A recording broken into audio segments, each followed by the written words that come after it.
এয়া কপিলে উঠি পানী খাই আছে। এটা বস্তু দেখাইছো তাৰ এই পেন আৰু শাৰ্টটো, এই পেন আৰু শাৰ্টটো একেজোৰে 3 দিন ধৰি পিন্ধি আছে। চাহ খাবলৈ আহিলো হয়, কিন্তু মানুহৰ ভিৰ দেখিছেনে কিমান ভিৰ। এইপিনে কপিলো ৰখি আছে লাইনত খাবৰ বাবে। আজি হ'ল আমাৰ 3 নম্বৰটো দিন। আহি পাইছোহি লক্ষ্ণৌ। ট্ৰেইন অলপ দেৰি ৰখাইছিলে, এতিয়া আকৌ যাব ওলাইছে। ষ্টেচন চাগে ক্ৰচিং আছে, সেইবাবে ৰখাইছিলে। এতিয়া ৰাতিপুৱাব সময় 10টামান বাজিছে। চাহ খোৱা নাই অৱশ্যে, শুই উঠা দেৰি হ'ল। চাহ দিয়া মানুহ আহি আকৌ ঘূৰি গ'ল। এতিয়া আকৌ অপেক্ষা কৰি আছোঁ চাহৰ বাবে। এনেদৰে আহি আছোঁ ট্ৰেইনত, 3টা দিন একেখন ট্ৰেইনতে একেটা দবাতে আহি কিবা ঘৰৰ নিচিনা হৈ গৈছেগৈ। ভালো লাগিছে, বেয়াও লাগিছে, কষ্টও হৈছে, অলপ ঘৰলৈও মনত পৰিছে। কাৰণ সময়মতে খাবলৈ পোৱা নাই, সময়মতে শুবলৈ পোৱা নাই। টোপনি গ'লেও হুলস্থুল হৈ আকৌ সাৰ পাই যাওঁ। এনেদৰে আহি আছোঁ, এটা ভাল বেয়া যাত্ৰাৰ মাজেৰে আগুৱাই গৈছোঁ জয়পুৰলৈ। আৰু এইকেইটা হ'ল আমাৰ অসমৰ ল'ৰা। সকলোতকৈ বেয়া লাগিছে, যিমানেই মানে অসমৰ বাহিৰ হৈ আহি আছোঁ, সিমানেই আমাৰ অসমীয়া ভাষাটো মানে নাইকিয়া হৈ আহি আছে। মন গ'লে মানে সিহঁতৰ লগতে কথা পাতোহি, কিবা এটা ভাল লাগে যেন আজি অসমখন মানে ইয়াতে পাইছোঁ মানে, হয় নাই? ভাল লাগিছে, আপোনাক লগ পালোঁ। আপোন মানুহৰ পৰা বহুত দূৰত আহি আছোঁ, এতিয়াও আপোন মানুহ আমাৰ লগত আছে। এইকেইটা অসমৰ ল'ৰা, ইহঁতৰ লগতে অসমত কথা পাতি আৰু সিহঁতি হ'ল ট্ৰেইনৰ এটেণ্ডেণ্ট হয়। আৰু ইহঁতৰ লগতে আৰু কিবা নিজৰ ভাইটিৰ নিচিনা হৈ গৈছেগৈ আজি 3টা দিন। আমি তাক লগ পালোঁ, ভাল লাগিল। তাকে সিহঁতি মোক ভিডিঅ' চাই দেই, অনুৰাগীয়ে হয় বাৰু। এতিয়া পালোহি কানপুৰৰ এটা দৃশ্য দেখাই মানুহকেইজনীয়ে দিছে কেনেকৈ খৰি ভাঙি আছে। এখন বৃহত্তৰ জংঘল হয়, ইয়াত প্ৰায় চেগুন গছ ঢেৰ আছে। খুবেই ভাল লগা এটা জেগা আপোনালোকক দেখাইছোঁ। এতিয়া কানপুৰৰ জেগাটো অলপ কেনেকুৱা এনেকৈ দেখাইছোঁ আৰু ইমান দেখাব পৰা নাই। এতিয়া কপিল শুই উঠিছে। এতিয়া সময় 10:30 হ'ল, কিন্তু এতিয়া সি এতিয়ালৈকে শুই আছিলে। আৰু ই শুই থকা এটা কাৰণ আছে, কাৰণ ই এই বেডখনৰ পৰা নামিলে। কাৰণ দেখিছে ই ওপৰৰ বিচনাখন আছে, এখন হাতে নামিবলৈ বহুত কষ্ট হয় তললৈ। এইখনৰ পৰা যদি নামি যায়, সি আকৌ উঠোতে আকৌ গোটেই দিনটোৰ পিছত উঠিব। এবাৰেই উঠিছে, কালি ৰাতিয়ে উঠিছে। ৰাতি চাগে 9টা বজাত উঠিছে। এতিয়া 10:30লৈকে এখন বেডতে আছে। না পাচাব কৰিছে, না কিবা কৰিছে, এনেকেই আছে আৰু।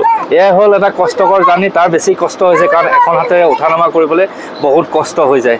কানপুৰৰ জেগাবিলাক প্ৰায় আমাৰ নিচিনাই। চাওক, ইয়াতে এনেকৈ বিল আছে, সেইয়া আঁতৰত চাগে মাছ ধৰি আছে। একদম আঁতৰত যে দেখিছে মাছ ধৰি আছে। আৰু এইবোৰ ৰঙালাও খেতি কৰিছে চাগে, মষ্ট প্ৰবেবলি ৰঙালাও খেতিয়ে হ'ব চাগে, ৰঙালাও খেতিয়ে হয়।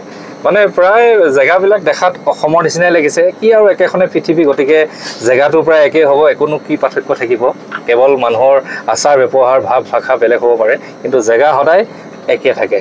আহি আছোঁ এনেদৰে, ট্ৰেইন ৰখি আহি আছে। কানপুৰ ষ্টেচন পামগৈ। একাপ চাহৰ বাবে অপেক্ষা কৰি আছোঁ। কেতিয়ানো পাইগৈ ষ্টেচন, তাকে অপেক্ষা কৰি আছোঁ। তাৰ আগত দেখাওঁ এটা বস্তু আপোনালোকক, চাওকচোন। এইবিলাক জাবৰ দম দেখিছেনে? এইবিলাক চবতে একে, জাবৰৰ পৰিস্থিতিটো চবতে একে। জাবৰৰ দম ইয়াত, এইপিনে জাবৰৰ দম দেখিছেনে? আৰু ঘৰবিলাক আপোনালোকে চাওকচোন, ডিজাইনটো অলপমান বেলেগ নহয়নে? মানে কিবা আমাৰ নিচিনা নহয় ঘৰবিলাক, অলপ ডিজাইনটো বেলেগ যেন লাগিছে, হয় নাই বাৰু? মানে মোৰ কিন্তু আনকমন লাগিছে। আপোনালোকৰ কেনেকুৱা লাগিছে জনাবচোন। এয়া কপিলে উঠি পানী খাই আছে। এটা বস্তু দেখাইছোঁ, তাৰ এই পেন আৰু শাৰ্টটো, এই পেন আৰু শাৰ্টটো একেজোৰে 3 দিন ধৰি পিন্ধি আছে।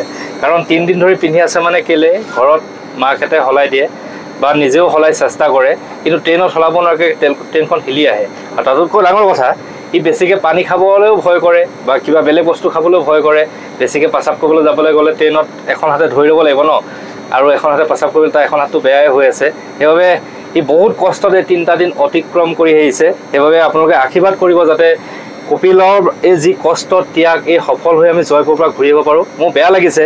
এতিয়া ডেকা ল'ৰাটোক বা মই কেনেকৈ বাথৰুমত খুলি দিমগৈ।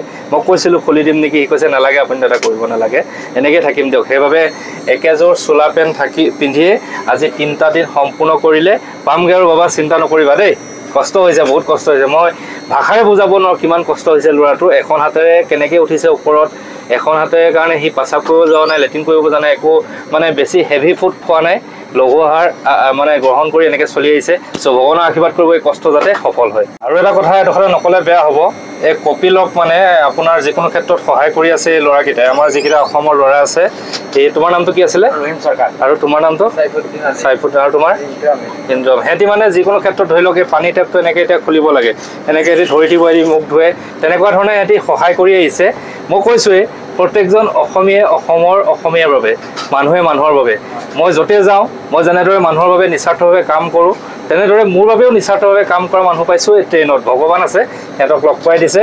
যিহেতু মই যদি কেনেবাকৈ বাহিৰলৈ অহা গম নাপাওঁ, সিহঁতি তাক সহায় কৰি দিয়ে, বা তেনেকৈ ই এতিয়া বেডখন পাৰি দিয়ে, কেতিয়াবা ই তেনেকৈ পানীটো ধৰি দিয়ে, তেনেকৈ সিহঁতি চবেই সহায় কৰি আমি পামগৈ জয়পুৰ। আৰু আৰু ফাইনেলি পাই গ'লো এই কানপুৰ ষ্টেচন ৰেলৱে ষ্টেচন এটা বৃহত্তৰ ৰেলৱে ষ্টেচন দেখাইছোঁ বহুত ডাঙৰ ৰেলৱে ষ্টেচন ইয়াতে ৰখাইছে 10-15 মিনিট হয়তো ৰখাব ইয়াতে চাহ তাহ খাই লওঁ চাহ তাহ খাই আকৌ ৰাওনা হ'ম জয়পুৰলৈ চাহ খাবলৈ আহিলোঁ হয় কিন্তু মানুহৰ ভিৰ দেখিছেনে কিমান ভিৰ এইপিনে কপিলো ৰখি আছে লাইনত খাবৰ বাবে সেয়াই আৰু ট্ৰেইনত আহিলে কৈছোঁ নহয় বেলেগ এটা এক্সপিৰিয়েঞ্চ হৈ যায় মানে এনেকুৱা লাগে যেন খাবলৈ নাপায়হে জীয়াই আছোঁ এনেকুৱা যেন লাগে চব মানুহৰ ভিৰ চব কেনেকুৱা ভিৰ ফাইনেলি বহুত কষ্টৰ মূৰত একাপ চাহৰ সৌভাগ্য হ'ল যি কাপ চাহ আমি ঘৰত সাধাৰণতে পাই থাকোঁ সেই কাপ চাহ আজি গম পালোঁ কিমান মূল্য হয় একাপ চাহৰ কাৰণে ইমান ঢাপলিয়াব লগা হয় বহুত ভাল লাগিলে 11টা বজাত হ'লেও আজি চাহ কাপৰ সৌভাগ্য হ'লোঁ কপিলে চাহ নাখালে অৱশ্যে কপিলে মেংগ' খালে এনেদৰে খাই বৈ গৈ আছোঁ আহি আছোঁ আশীৰ্বাদ কৰিব ইয়াৰ পিছত আৰু চাগে ৰাতিলৈ জয়পুৰ পাই যামগৈ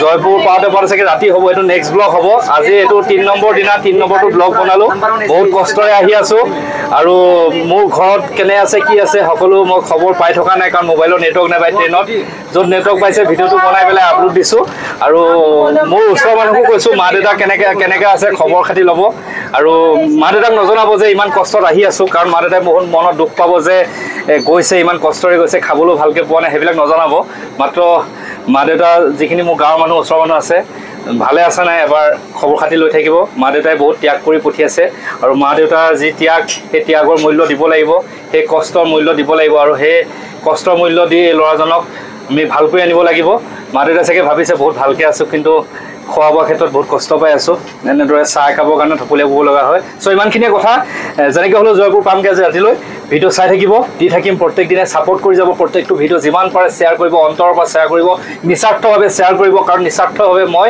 কাৰোবাৰ জীৱন বচাবলৈ ওলাই আহিছোঁ চ' ইমানখিনিয়ে কথা পুনৰ এটা ব্লগ পাব জয়পুৰ পোৱাৰ পিছত বিদায় মাগিছোঁ বাই বাই